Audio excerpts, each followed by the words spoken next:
Today on CityCast Pittsburgh, the Steelers have had their ups and their downs this year. At the moment, we are poised for possibility. And no matter how you feel about Mike Tomlin or Aaron Rodgers, winning feels pretty great. But there was a moment earlier this season when people did not feel great. Fans were livid, so mad they booed our most beloved power anthem right there in Acrisure Stadium.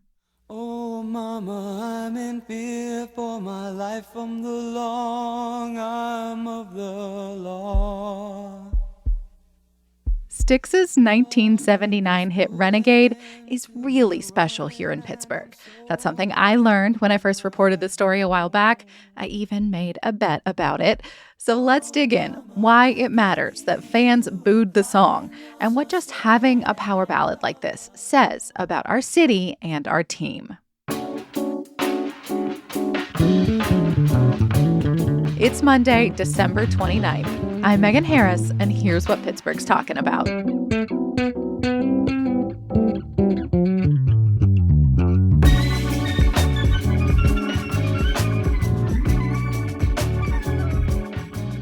Okay, so back in January, I was out to dinner with friends, and a couple people at the table had just been to a Steelers game. A few of us got to talking about the team's rally song, Renegade, and whether it affected anything on the field. I did not think it mattered, and I was not alone. Here's my buddy Mark and my partner Jeremy. What's wrong with black and yellow? I completely reject the hypothesis that professional athletes in a stadium are scared by a song by Styx. Please. We don't need it. We don't need Renegade when we're up against the Browns on the last game of the year, but it's being deployed anyway. And that's what got me frustrated and interested in this question about if it was deployed more strategically, could it be effective? And I hope the answer is yes. Okay, Andy, your turn. What was your hypothesis going into this? Yeah, I was absolutely convinced that Renegade absolutely works. Yeah, I'm with Andrew Conti, the director of Point Park Center for Media Innovation. You know, usually when somebody is ranting over cocktails at a dinner party to friends, they're not doing it directly to someone like you with the power to apply multiple academic departments into proving someone wrong. Yeah, I loved how this bar bet of, me saying Renegade definitely works and everybody else saying, no, it couldn't possibly work.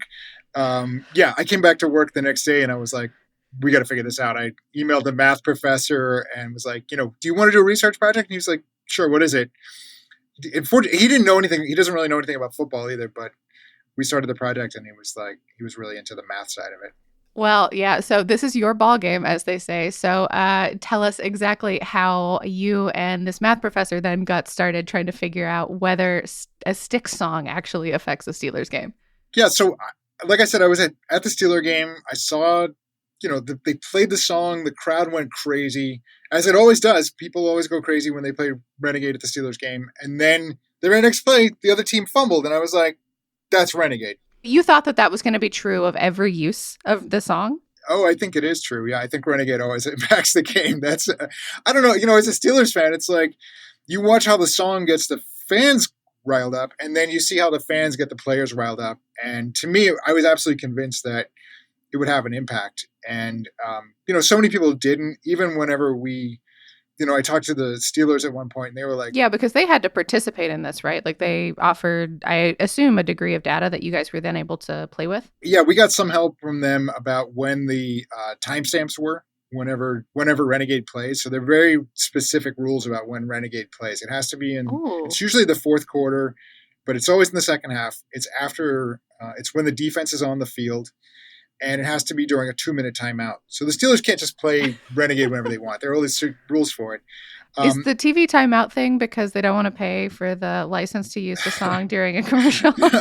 I think it's because of the length of the song. What they usually do is they play the song and then they always have a video montage that is tailored to that week's game. Are those montages actually unique? I'm not a season ticket holder. I've just been to occasional games. Yeah, they change them every week for the team that they're playing against.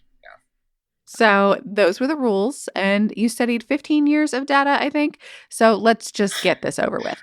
Tell the people what you and your students figured out about Renegade. Yeah, so the findings were that the Steelers hold a lead or gain a lead most of the time after Renegade plays.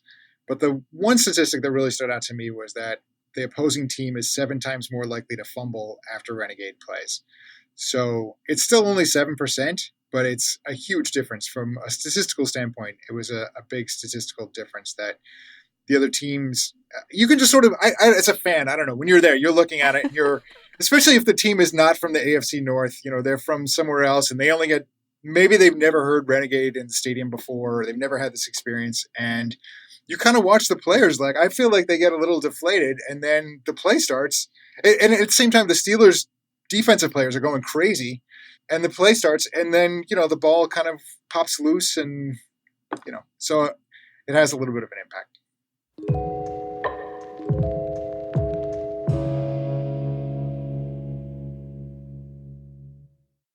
So let's dig into your findings. Dante Washington is a senior sports communication student at Point Park who worked on this project. Dante, I understand you had a hand in proving me wrong.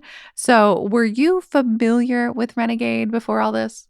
In a way, it was odd because I love watching sports. I watch sports all my life, but I never really paid attention to Renegade that much.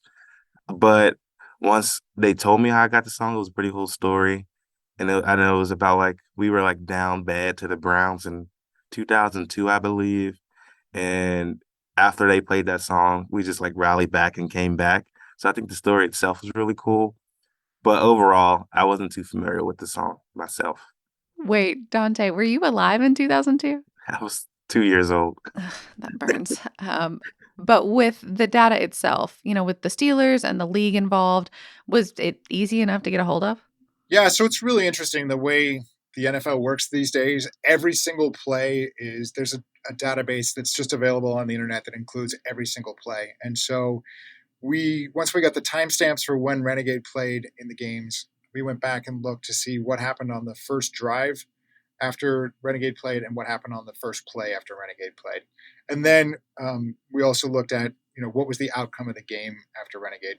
Dante, what do you think? No regrets about your role making me eat crow over here? Not at all. I'm just teasing you.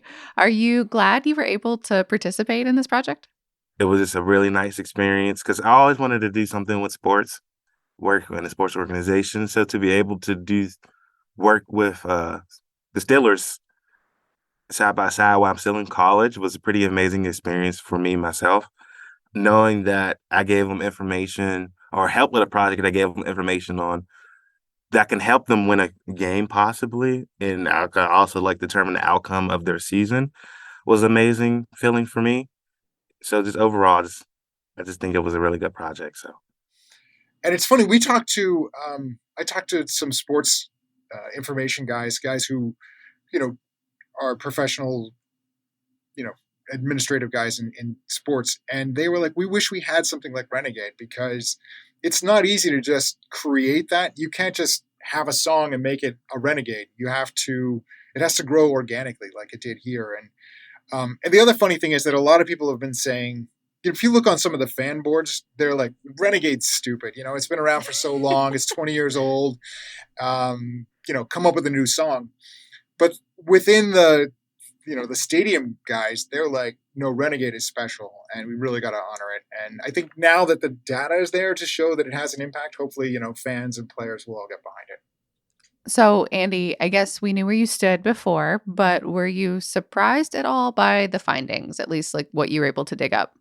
I was. As much as I believed that Renegade had an impact, it still was surprising to me that when we got the data back, and I kept myself divorced from the data because, we had a bar bet on this. I didn't want to influence the outcome. Sure. But yeah, when I finally saw it and, especially the fumble statistic, to me, it's really interesting that, that's something you can really point to and hang your hat on. Yeah, there's definitely some research bias here, I think. No research bias. I think my other beef with this song, in addition to, I guess, previously believing that it did not work, is that I think they play it too often. Why do we need a rally song if we're already winning? Did the Steelers say anything about that? Yeah, it's a really big deal. This is something that fans expect, and a lot of Steeler fans, like, they might only go to one Steelers game in their life, and sort of like a big deal. They come from out of town and they're here for a Steelers game and they want to hear Renegade. It's important. That's part of that experience. Because they heard about it before. Yeah, because they heard about it. It's part of that experience. You can't come to town and not have a permane sandwich or ride the incline. It's part of one of those things. Wow, Renegade is important as the inclines. Oh my God. Okay, well, I still hear disbelief in your voice. It's upsetting. Do you need to say it? Do you want to say it that you told us so? All right. I told you so. Andrew Conti is the director of the Point Park Center for Media Innovation and absolutely the wrong person to make a bar bet with after work. Thanks for sharing this one with us. Yeah, thank you.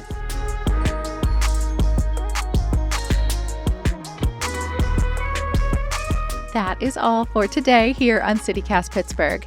If you feel compelled as the year is ending, you can still become a member of CityCast Pittsburgh, get those events emails, and hang out with us in 2026. You can support us always by going to membership.citycast.fm. We'll be back tomorrow with more from around the city. We'll talk to you soon.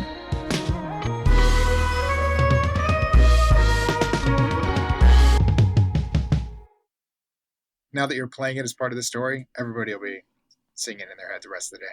Earworms for everybody.